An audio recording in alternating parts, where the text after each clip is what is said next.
Good afternoon. 2 more days until the work week's over. I stole that full attribution to Rahm Emanuel for that one. As many of you know, today is day 50 of President Trump's administration. There's a lot to talk about and a lot that's gotten done. I also want to acknowledge that today's also Brian's birthday.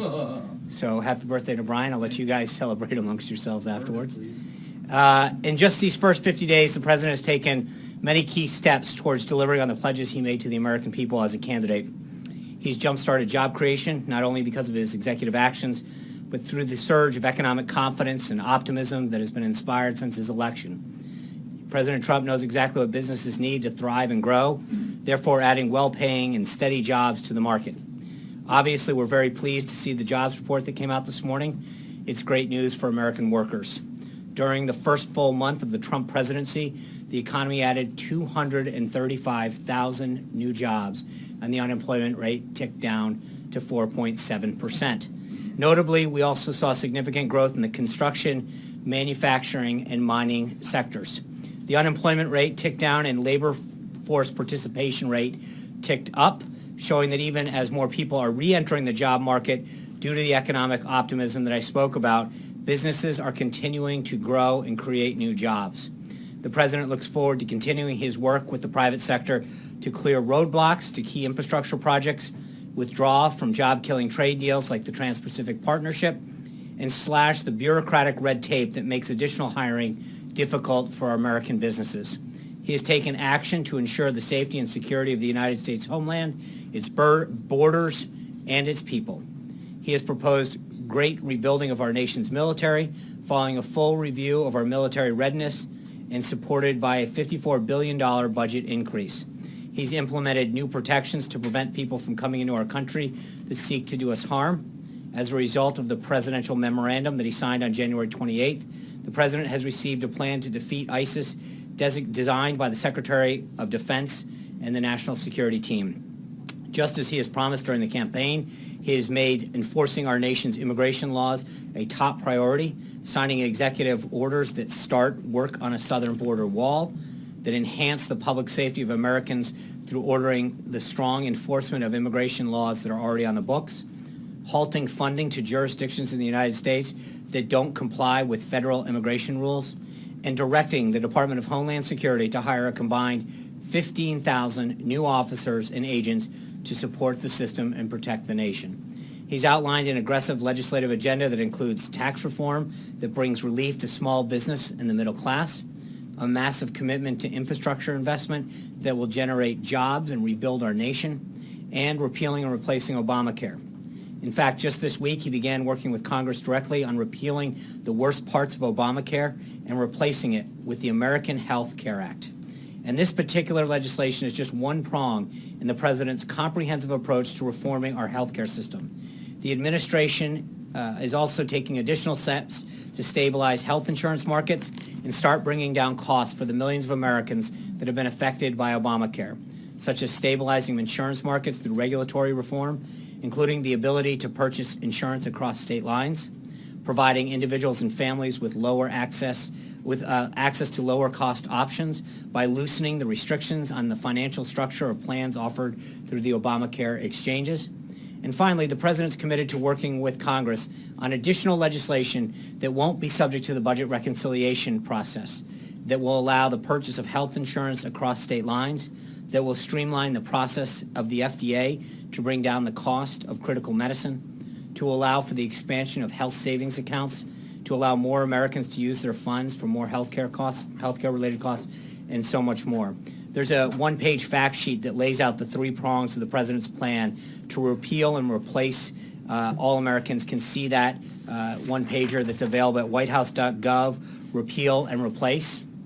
Feel free to download it and share it this weekend. This administration's already looking forward to all that we've been planning to accomplish in the days and weeks ahead. You should have a document outlining in each of your email boxes of the president's major actions during these 51st days. We've made it available to the public as well at whitehouse.gov. In terms of the schedule for his 50th day in office, the president will be having a series of meetings and calls, moving even further along on some of the most significant campaign promises that he made to the American people. After receiving his daily intelligence briefing this morning, the President led a healthcare discussion with key House committee chairs. The President thanked and congratulated the chairs on successfully ushering the American Health Care Act through the first phase of the legislative process. He noted that he was pleased to see the bill pass through both committees, the Energy and Commerce Committee and the Ways and Means Committee, with unanimous Republican support. They discussed working together on additional legislation to further work towards turning healthcare into a system that works for every individual and family and business. Together, the President and Republicans in Congress will act decisively to keep their promise to the American people. In attendance at the meeting, including the Vice President, were Congresswoman Black, the Chair of the House Budget Committee, Congressman Brady, the Chair of the House Ways and Means Committee, Congressman Walden, the Chair of the House Energy and Commerce Committee, Congresswoman Fox, the Chairman of the House Education and Workforce Committee, and Chairman Goodlatte of the Judiciary Committee. In addition to this Hill outreach, senior officials at the Department of Health and Human Services have met with the American Medical Association to discuss the bill and will be meeting with additional stakeholders in the coming days. The President is committed to making the system better, and that includes making sure his team hears feedback from all interested groups in pursuit of a more affordable and accessible health care. This afternoon, the President had a call with President Abbas, the Palestinian Authority. We'll have a readout of that call soon. The President had lunch with Secretary of State Tillerson, and this afternoon the President will meet with Secretary of Housing and Urban Development, Dr. Ben Carson. He looks forward to discussing HUD's mission to create strong, sustainable, and inclusive communities with quality, affordable housing, especially the ways in which we can partner with the private sector to come up with innovative solutions to turn our public housing system around and empower our struggling communities. Looking ahead to the weekend, the President will spend this weekend here at the White House in a series of meetings with his team. The Vice President's office has already announced the details of his trip to Louisville, Kentucky, where he will participate in listening sessions with small businesses and job creators throughout the community, and then, joined by Governor Bevin, will hear from local small businesses. The Vice President will discuss the President's economic agenda, especially the repeal and replacement aspects of Obamacare and how it will reduce the burden on small businesses. He will then conclude with formal remarks at the Train Parts and Distribution Center. Also coming up, Judge Gorsuch's confirmation hearings will begin on March 20th. Yesterday, the American Bar Association reported their committee determined that by unanimous vote, Judge Gorsuch was given a, quote, well-qualified mark for the Supreme Court. The President looks forward to seeing Judge Gorsuch receive a speedy and fair hearing and an up-and-down vote on the Senate floor. Finally, the President's weekly address is out. It discusses Women's History Month and his plans to repeal and replace Obamacare. It aired this morning on Facebook Live. It is now available to watch on YouTube and whitehouse.gov. Obviously, I encourage everyone to go check it out. And with that, I'd be glad to take your questions. John Roberts. I was going to say, your pen's upside down. John Roberts always helping with the fashion tips. But it's still upside down. Is that a stress call, Sean? I appreciate that. Thank you. No, there's no promos. John, now on to your questions. Thank you. Our involvement of sending Rangers and Marines into Syria marks a dramatic change in our presence on the ground there. And I'm wondering, how much autonomy is the President giving General James Mattis to involve U.S. forces on the ground in Syria?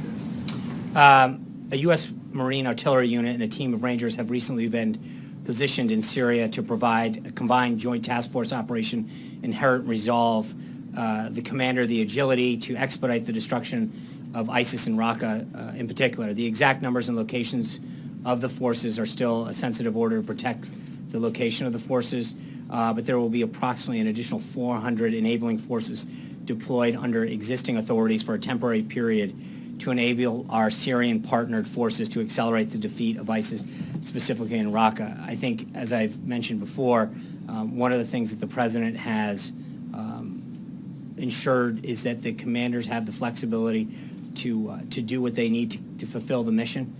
The President is obviously, as Commander-in-Chief, made aware and signs off on all of those missions. But at the end of the day, it's going to be up to the generals to execute their mission to make sure that we continue to defeat ISIS and protect the nation. Now, our involvement there really sort of complicates the whole picture because we're aligned with the Kurds, but then at the same time, a NATO ally, Turkey, sees the Kurds as the enemy.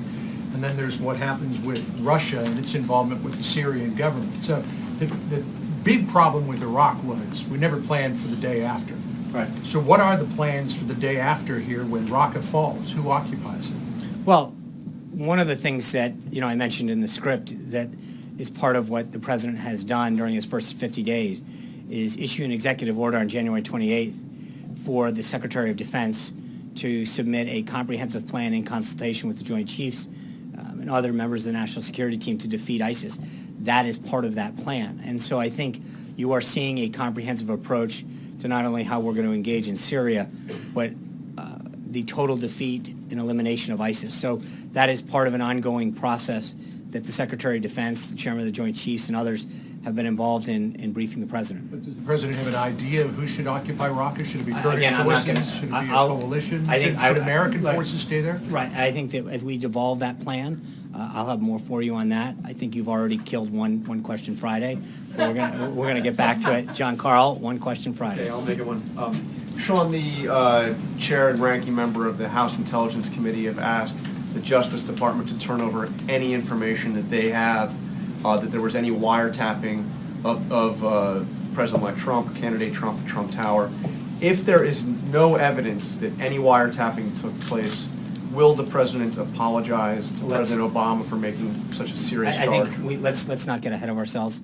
I think it's important to see where that goes, and I don't want to prejudge their work at this time. Jim. But if there's no evidence, I mean, what's he? But I think you're asking, well, what if there's evidence? Then I'm not going to get into a series of hypotheticals prejudging the outcome of a report or an investigation that hasn't occurred yet. I think once that's done, we'll respond appropriately. Jim. Thank you, Sean.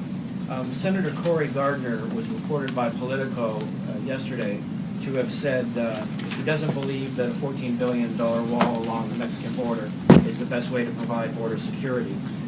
Does the White House see support for the border wall weakening in Congress?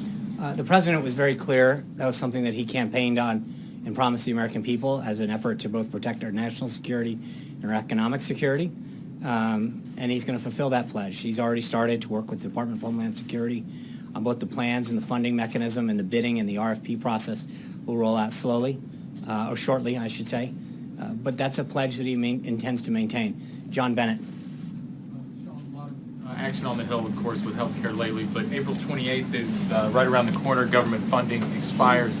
Given that during the transition period, you guys asked for a short-term CR so you could weigh in once you were in office, what's the White House doing right now to avoid a shutdown? I talked to some sources, they couldn't point to specific talks. So what's the state of play there? Well, Director Mulvaney is going to release his budget on the 16th. That's the first step in working with them to get the budget under control. We're approaching $20 trillion of our debt, and I think we need to get spending under control. And so part of funding the government goes hand in hand with keeping a track of what we're spending on and how we're spending on and what our priorities are. We've begun that pass-back process that we talked about internally within the executive branch. Director Mulvaney has had several conversations with members on the Hill on both sides, and he's going to continue to have them. I know the Vice President has been actively engaged as well. But to your question, I mean, that's part of the process. We need to release a budget first about what our priorities are for the coming fiscal year, and then make sure that we do what we can going forward. But this goes hand in hand with that. To finish out the current fiscal year. I understand. So right, you're talking. That's fiscal year 17, but I think they go hand in hand. I think you need to close out FY17, and then I think our budget lays out where we want to go in FY18. And I think once we have a handle on FY18, we can start to backfill 17. Ask, you want cuts for the rest of 17? I'm not going to. I appreciate we're not having that discussion here. John Gizzi. Yeah. Thank you, Sean. And I will honor the one question Friday. The President has said in the past that he welcomes compromise and is very open to compromise on the immigration legislation that's coming up. This morning, when she spoke at the Christian Science Monitor press breakfast, Minority Leader Nancy Pelosi said that she would like to see the comprehensive immigration package that passed the Senate but was stopped in the House brought back, and that was her version of a compromise on immigration. What's the administration's position on what former Speaker and Minority I think Leader. you're referring to the Gang of Eight bill, correct? That's correct. I think the president's been very clear during the campaign trail that that's not a bill that he supports. But he looks forward to engaging with members to find a way forward to fix our broken immigration system. That bill in particular, I think, is a non-starter. It was a non-starter when it came out the first time. I think it continues to be a non-starter, but the president recognizes that the system is broken and that he wants to work with Congress to fix it. Hunter. Thank you, Sean. Does the White House believe there's such a thing as the deep state that's actively working to undermine the president? Well, I think that there's no question when you have 8 years of one party in office that there are people who stay in government, who affiliated with, joined and continue to espouse the agenda of the previous administration. So I don't think it should come as any surprise that there are people that burrowed into government during 8 years of the last administration and, may have believed in that agenda and can want to continue to seek it. I don't think that should come as a surprise to anyone. Will the director of the CIA or the DNI have a presidential mandate to seek these people out and fire them or purge them from the government? Think the CIA does not, that's not part of the CIA's mandate under any circumstances. So no on that one. Blake. Sean, thanks. The DNC just put out a statement a little while ago saying it is President Obama who deserves the credit for the February jobs numbers. I'm sure they did. My question to you, how much do you feel that President Trump should be credited for that, and how would you characterize the economy that President Trump was handed over by President Obama? Well, look, numbers are going to go up and down. We recognize that. But I think there's no question when you look at the CEOs that hire people and the CEOs that have talked about the investment that they want to make in America, you can look back over the last several administrations. I don't believe I've ever seen the number of CEOs and businesses come out and talk about investments and continuing investments and the expansion of investments or hiring based on the vision and agenda of an administration the way they have in this one. And so it's not just a question of what we believe. I think if you look at the automakers, the other manufacturers, and frankly some of the service industries that have come out and talked about the investment that they're going to make or the continuation of a project that they had going or the movement of a manufacturing plant or a job investment. Those speak for themselves. It's not a question of what we believe. I think it's a question of the commitment that U.S. manufacturers and job creators and businesses are making because they want to buy into the president's agenda and vision to create a more tax and regulatory business-friendly environment to grow here. And I think that those speak for themselves. So. Do you believe, though, that that the policies already have had an impact? Absolutely. Look at the confidence indexes. They're all going to the top. I think the stock market has generated over $3 billion of additional wealth since he was elected. There are several economic indicators that show signs of strength because of the president's vision and agenda. And I don't think that that's any secret. I mean, when you talk to the economists, when you talk to business leaders, they have confidence in the president's agenda that it will yield for a more favorable business climate to hire more Americans, to expand the manufacturing base in America, to make us more competitive around the globe. And so, I do believe that, but I don't think it's a question of what I believe or what the administration believes. I think if you look at what outside economists and what business leaders do, they confirm that. Amen. Thanks, John. In the past, the president has referred to particular job reports as phony or totally fiction. Does the president believe that this jobs report was accurate and a fair way to measure the economy? Yeah, I talked to the president prior to this, and he said, to quote him very clearly, they may have been phony in the past, but it's very real now. Sarah. Thanks, John. Could you clear up what appears to be some tension between what you said yesterday about when the administration or the president was made aware of General Flynn's foreign lobbying ties, and the AP reporting today that the transition team was informed of Flynn's potential need to register? So there's a big difference between when he filed, which was the other day, 2 days ago, and what happened then. What the AP is reporting, just so we're clear, is that a personal lawyer of General Flynn's contacted a transition lawyer and asked for guidance on what he should or should not do. The lawyer was instructed that that wasn't the role of the transition, and that it was up to the personal lawyer to work with the appropriate authorities or subject matter experts to determine what was appropriate and what was not appropriate in terms of filing. But this was a personal matter. It's a business matter. It's not something that would be appropriate for a government entity to give someone guidance on when they should file as an individual, as a private citizen. That was the guidance that was given, which is consistent with what should be done. And so I don't think it should be a shock to anybody that if you're asked a government lawyer what you should do in your private capacity as a citizen, they're going to tell you should consult experts in that area to determine what you should or should not do.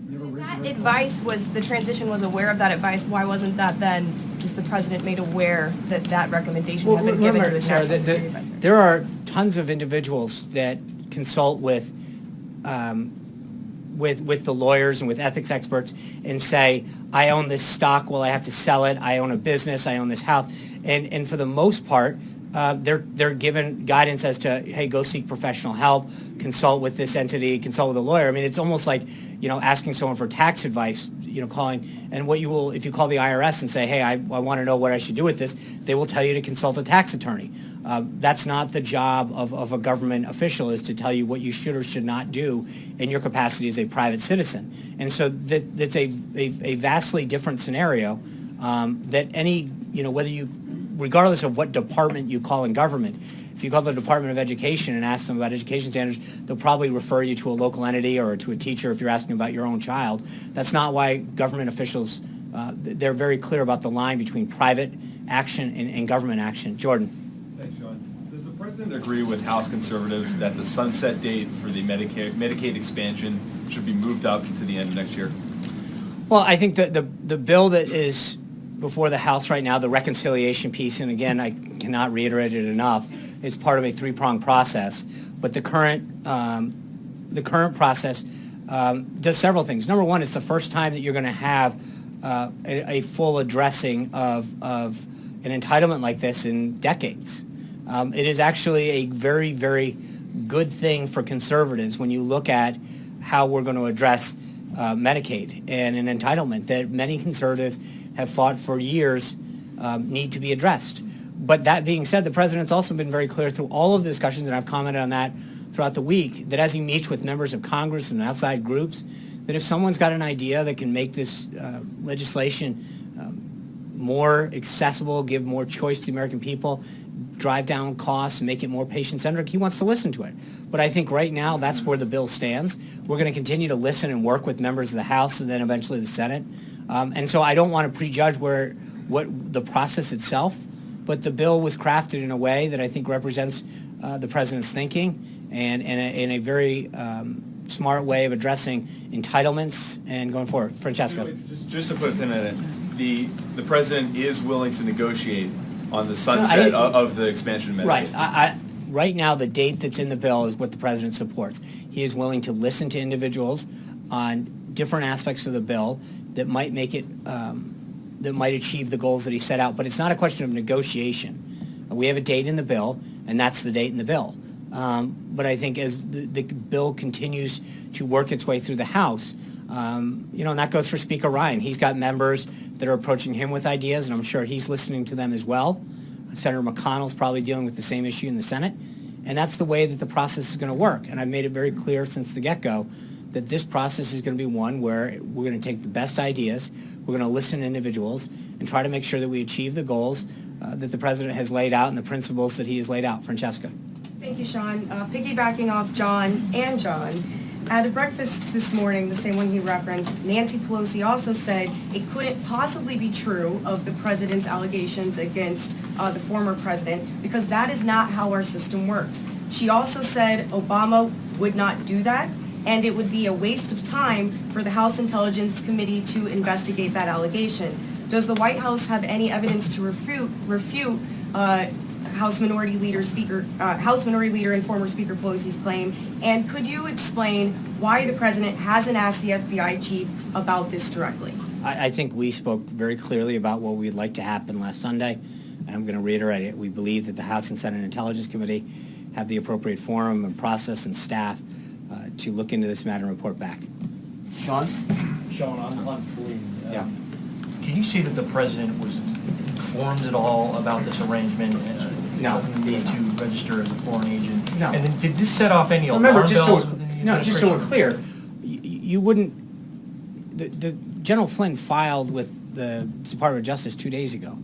How would anyone know that he was going to, I mean, that's sort of like asking. What about the need to file? That's up to his personal lawyer. I mean, again, each person that goes through the process in government seeks counsel in many cases regarding the assets they own and the activities they conducted as to what they have to do or not to. But this is something that, you know, it's like asking whether someone needed to file, if they had a client, whether or not they have to file a lobbying disclosure form. That's not up for us to determine. That's up for them and their counsel to determine if they engaged in activities in the past or whatever it is, or if a doctor needed to go and up their certification. That is not up for the government to determine. There are certain private citizens' activities that you conduct and you seek counsel on or professional advice. That's not up to the government, and that's exactly how the system works. But how did that not raise a red flag? I mean, you have an attorney. You already got your question, John. John, we're doing one question. But this is an Hold on. important point. No, it's not, John. Because you have an attorney calling the transition saying that No. the person who is in line to be the national security advisor may need to register as a foreign agent, and that doesn't raise a red flag? It's not a question of raising a red flag, John. It's a question of whether or not they gave them the advice that they're supposed to, which is it is not up to them to make decisions as to what you need to do or not do. As you know, there are certain activities that fall under each of these requirements as far as what the threshold is, what activities, who the funding source was, et cetera, et cetera. It is not up to, nor is it appropriate, nor is it legal for the government to start going into private citizens seeking advice and telling them what they have to register or not. That would be the equivalent of walking through someone's tax return and saying that's not a deduction that you should take. That's why when you contact these agencies, they will tell you you should seek counsel or professional advice or expertise in whatever matter it is. That is not up to them to determine. Plain and simple. Glenn. Hold on, John. Moving beyond the legal question here. Thank you. Just to follow up with John. Moving beyond the legal question here, so this is an issue of judgment about who you guys wanted in your administration. If there were published reports that your potential national security advisor had dealings with the government of Turkey, a controversial regime at this moment in time. Congressman Cummings sent a letter to Mike Pence during the transition informing him of this and raising a red flag. Mr. Pence was on television, I believe yesterday, saying twice that he had no knowledge of that letter. That's right. No, that's not. Hold on. Stop. Hold on. No. But before you accuse the vice president of certain things, no. What he said was that he was not aware of the filing. Just so we're clear, and he wasn't. Thank you. Go on. But just in terms of the larger question here, forget about filling out forms and the legalisms here. What does this say about the transition team's judgment about still appointing him as national security advisor when you had knowledge of this information? No, but you're asking me, forget about the legalisms. That's what we ask people to do, is follow the law. You can't forget about the legalisms. That's what you said. And what I'm saying is, that's what we did. They consulted a lawyer, which everyone who had something of, is advised to do. That lawyer consulted the transition lawyer, who said it is your job to consult the appropriate lawyers. Beyond the legal issues. I'm saying in terms of, we're moving beyond the issue of the papers here. We're talking about the judgment that the president, the vice president, and your team made to select this man as national security advisor when you had information that he had these dealings with Turkey. Why did you guys still make that decision? What dealings are you referring to? The fact that he had a client. He was also the head of the Department of the Defense Intelligence Agency, unbelievably qualified, 40 years in the military with impeccable credentials. I mean, so what is it that what is exactly are you getting at? Because so far, he has impeccable credentials. He had a stellar career in the military, widely respected, and I think for you to sort to impugn his integrity. President Pence said that yesterday, that he wouldn't have that. But there was no disclosure at the time, and the question is that if his counsel worked with whomever he worked with and determined that he didn't, that's up to him. But it was up to him. The burden is on the individual to seek the legal advice or professional expertise to decide what they have to file and not. I mean, we could literally have a hypothetical question about somebody who made an inappropriate filing on their tax returns, or a professional qualification. At the end of the day, when people present it with you, they are advised to seek expertise and counsel and legal advice about what's appropriate and what's not. That is not up to the transition attorneys to go through someone's livelihood and determine what they need to seek. They were given the proper legal advice at the time, which was to seek expertise in that matter. He had already obtained counsel, and that's... Transition officials, let me just sort of clarify.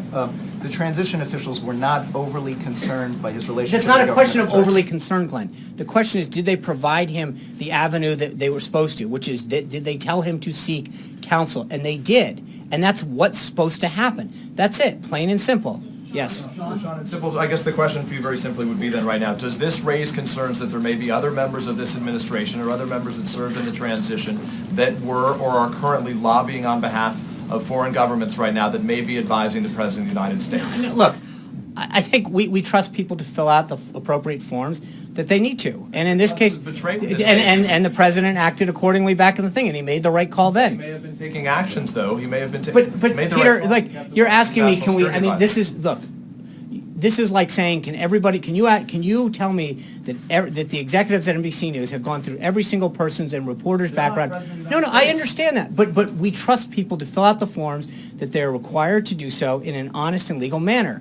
And in this case, he retroactively filed the forms that he was supposed to do, but we advised him to do what the legal and proper thing was, and that's the right thing for this administration. So we did the right thing then, and we expect every employee to follow the law. This president, when it comes to ethics, when it comes to lobbying, he instituted a 5-year ban. He banned people. He has ran on a commitment to drain the swamp. He has been very committed to making sure that we institute high standards here and that we're held to them.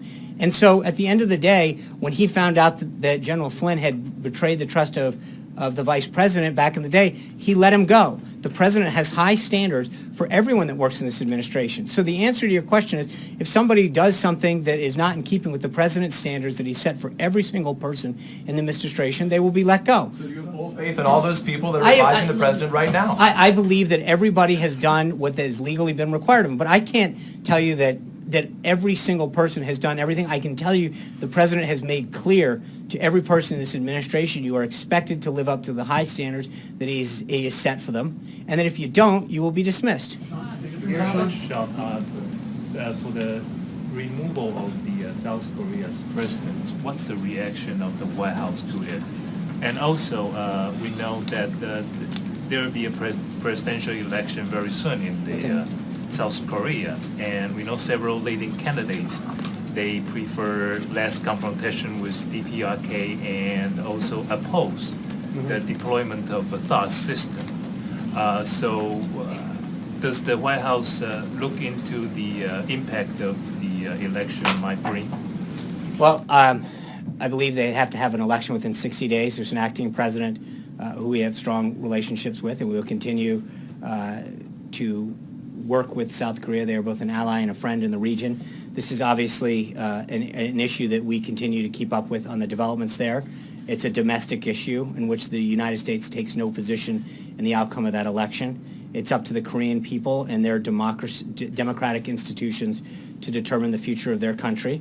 The United States continues to be a steadfast ally, friend, and partner to the Republic of Korea, and that's it. Obviously, you guys are excited by the job report, but maybe a little too excited. Both you and the president tweeting within an hour of the jobs data coming out, which is a violation of federal rules. So I'm wondering, I guess, both if there is counseling in viewing the president's future, but also what you say generally to critics who say the risk of doing this is politicizing what should be kind of nonpartisan by the books. No, what I understand is that rule was instituted to deal with market fluctuations. I could be wrong, but I believe that's why it was instituted. I think tweeting out, great way to start a Friday, here are the actual numbers that you all have reported, is a bit silly. I mean, don't make me make the podium move. I mean, honest to God, like every reporter here reported out that we had 235,000 jobs, 4.7. There isn't a TV station that didn't go live to it, so to tweet out, great way to start a Friday, I think, yes, the president was excited to see more Americans back to work. I don't think that's exactly a market disruption. I think that there's a lot of excitement in this country when we look at the policies that the president has instituted to help put more Americans back to work. So, I understand the rule, but let's... Sure, the Obama White House, for instance, went out of their way not to comment in that hour-long period. They would rearrange the president's schedule around it. It was something that they... I get it. And I think there's a difference going forward. Yeah, it's not about commenting. I think it's one thing to give analysis and whatever, literally tweeting out great news. I think, yes, we're excited that when the president and the rest of the team saw the news this morning, as reported on every television station, Twitter, the internet, and every major news site in the country and around the world, we're excited to see so many Americans back to work. So I apologize if we were a little excited, and we're so glad to see so many fellow Americans back to work. But that's Ashley. Congressman Cummings' letter to the Vice President in November did lay out that General Flynn was being paid to lobby for Turkish interests during the campaign. Why did that not raise a flag? It's not a question of raising a flag. Remember, I think we keep forgetting something. His attorney then went to a transition attorney who was told, you need to seek counsel on this and get further guidance. That's the job. It's not a question of raised flags. It's not for us to adjudicate whether or not someone needs to file under the Lobbying Disclosure Act, the FAR Registration Act. That's not the job of a transition attorney. It's to tell them to seek additional counsel or to explain to them where to find that information, not to tell them what to do or not to do. But I'm asking about the Vice President specifically, not saying you should go to this attorney or giving legal advice, but why, when this information was brought to the Vice President's attention, didn't he raise questions, bring it to the President, look into it further? Because I think it's fairly simple to say, why didn't this occur? We're going through several people. The answer is, did they seek the appropriate professional advice and counsel? And they did, and that's the answer. Alexis. I have a healthcare question for you. Okay. Aren't you relieved? Would the president be willing to sign legislation? Is he flexible about the refundable tax credit portion of the House bill? Would he be willing to sign legislation that avoided that particular provision? Because, as you know, conservatives are concerned that that's an additional entitlement. I think that more and more as the president talks to members of Congress and outside groups, number one, I think they're excited to understand the totality of this, and I think he addresses this in the weekly address that you can find at whitehouse.gov, that continues to explain the comprehensive aspect of this, our reconciliation piece, the administrative piece that Secretary Price will institute, and then the additional legislation, buying health care across state lines, allowing small businesses to pool their things, allowing health savings accounts to expand, the streamlining of the federal, the FDA, going after medical malpractice, all those things that bring costs down. But as I've noted before, people have to remember that if you get your health care through your employer, which the majority of Americans do, you are not taxed on that. Your employer's not taxed on it. It is fairly inadequate and unbalanced for small business owners, ranchers, and farmers, sole proprietors, to have to face a disproportionate tax burden because they're not a big employer. I think this is something that conservatives should be embracing, and I think the more that they understand the comprehensive nature of this, they are beginning to support more. So the president wants it to stay, the refundable tax credit provisions? Oh, absolutely. Yeah.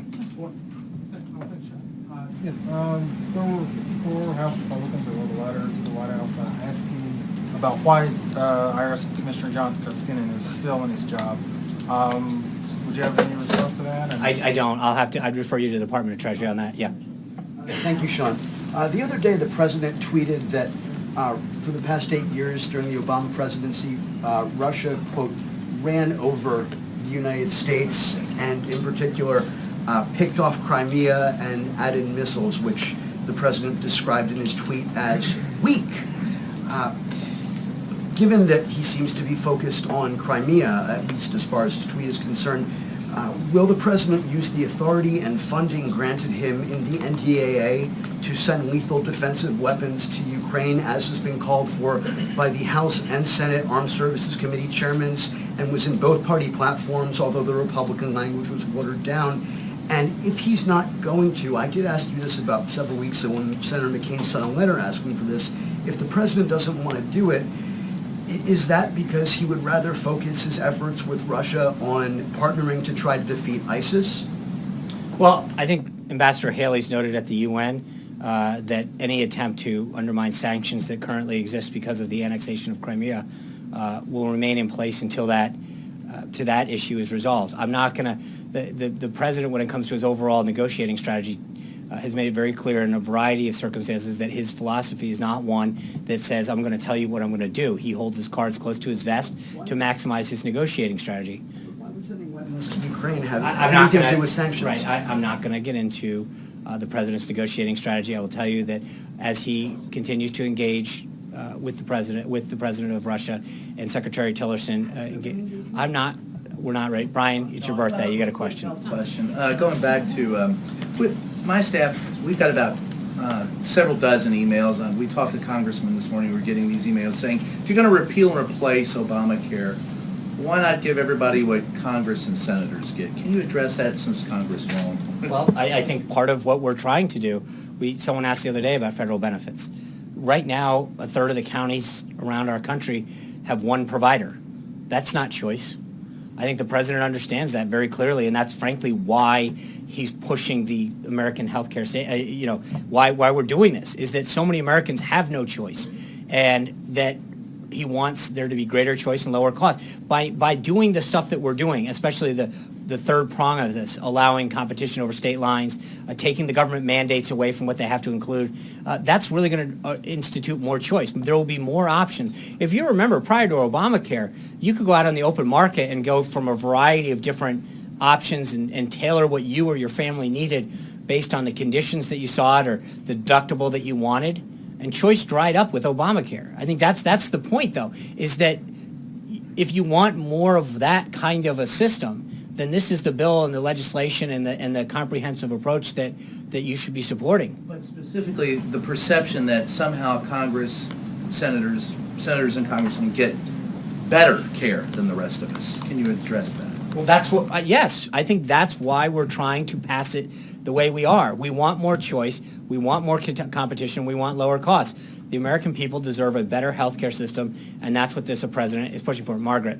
Sean, did the White House sign off on Secretary Tillerson's decision not to take the press with him on what should be an important trip to Asia and the growing North Korean threat? And what are his marching orders? You've talked a lot about the flexibility the president has given to his generals. What flexibility is he given for diplomatic initiatives to his Secretary of State? As I mentioned at the beginning, the president was having lunch with Secretary Tillerson. I know that the trip was one of the topics of discussion, and so I will try to follow up with that. With respect to the first part of the question, press is being invited to that trip. They're traveling commercially. There is a press logistics component to make sure that they can get everywhere, that they're given access to everything. There's a press conference. You can't possibly go to all three of those cities. That's not. But the answer is the the plane that the secretary is taking doesn't accommodate that, but they have made accommodations for members of the press to cover everything. And I know that. No, we don't get involved in the logistics for every cabinet member's trip. I would advise you to touch base with the secretary, with the State Department on this. But I know that they have made aware of the concerns of some of your colleagues, and they are making accommodations in the future with respect to the size of the plane. But make no mistake about it, there is a logistics component to make sure that the press is welcome throughout the trip and at every stop. And that accommodations are taken care of, and there's logistical support to do that. There'll be a press conference component as well. Would you like, though, public diplomacy and this kind of important diplomatic initiative for this administration to be covered fully going forward? I think it will. I hope it will be covered fully. Reporters allowed to be on the plane with the secretary as they have for many years. And I think that when appropriate, they can. And again, there's a big difference between making sure that we carve out X number of seats and making sure that we have transparency and openness and covering events. They have logistical support for you all to make sure that you have hotels, there's travel support, there's accommodations and filing centers. I mean, at some point, this isn't about blocking anybody. They've gone above and beyond. Not every plane can accommodate every member of the press. But a bigger plane? It's not a question. There's an element of tax. Thank you. I understand that, and there's an element of cost savings at this point that the secretary is trying to achieve. But at the end of the day, there has been a press component to every stop of the secretary's trip. He is doing everything he can to logistically support the press who wants to come and cover him, and they are being open to make sure that the secretary is available throughout the trip. Yes. Trump was very critical of German Chancellor Merkel on the campaign trail. I was just wondering, how does the White House think that'll affect the tone of the meeting on Tuesday, and what type of tone does the president plan to take? I know that we did a bit of a readout earlier today on that. There's a lot of excitement on both sides of the ocean for this trip. I know that we are looking forward to meeting with the Chancellor and her team, and I've talked to their folks over there, and they're very excited about coming over. There's a lot of trade and economic interest on both sides, and obviously there's an element of national security that we share. And so I will let the trip, look forward to the readout, but there's a lot of excitement coming, and I think the President looks forward to meeting with the Chancellor and discussing areas of shared national interest with Athena. Just following up on all of this Flynn discussion, I gather from today and yesterday, correct me if I'm wrong, I want to make sure I understand the answer to this question. Are you saying the President was not aware that Lieutenant General Michael Flynn was acting as a foreign agent when he appointed him to be National Security Advisor? Correct. Well, and just remember, you wouldn't know that until he filed. He didn't file till 2 days ago, so therefore nobody would have known that because he hadn't filed as a foreign agent until 2 days ago. My understanding is that you filed a lobbying disclosure with Congress in November. Again, that's different than filing a FARA request with the DOJ. Well, Attached it's to one that. question Friday. It's very much attached to this. All right. The other question is, did Flynn disclose he was acting as a foreign agent in the security clearance review before he became NSA? I don't know the answer to that question. That's something that you should follow up with General Flynn on. April? When is it when a former president's spillover ends and the new president stands on his own merit? When does that happen? Well, I think on January 20th at noon, you start to assume command of the government. And, what specifically are you asking for? Numbers from jobs. Well, I think that this is the first full month that encapsulates the president's administration. I think that's a very telling number. Look, and I get it. These numbers are going to go up and down. But I think for the first full month, we're seeing the enthusiasm and spirit that so many business leaders have been drawn to. And it's exciting as a first month. But I think this encapsulates a full 30 days of the Trump presidency. And so, we're going to continue to work forward with policies that will lower regulation and lower taxes, create a more business-friendly and entrepreneurial-friendly business climate to allow the expansion of U.S. companies and grow U.S. jobs. And lastly, over the last couple of weeks, we've heard all the negatives, well, not all the negatives, but a large portion of negatives about the Affordable Care Act and how you're looking to make it patient care. Right. So with that, are there any positives that you can articulate from ACA that will carry into possibly patient care? I think children being able to stay on their plans to 26. There's a pre-existing condition piece. But again, remember... That's one of the states, the way we understand. That's subject to... No, but that you're asking if there's elements. I think those are some things that... and again, remember, there's some stuff that was part of the ACA that is stuff that Republicans had supported for a while as well. I think this is making sure that this is the most effective and comprehensive health care policy that achieves the president's goals. Only two. Yeah, Those are two. you asked. I don't know, April. I'm sure I could go through the bill and get back. It's very long, as you saw the other day. It's 1,000-page, 974 pages. Very good. David Jackson. The Palestinians are saying that President Trump invited President Abbas to the White House for a meeting very soon. Yeah. Can you confirm that? I can. Thank you guys very much. Let's end on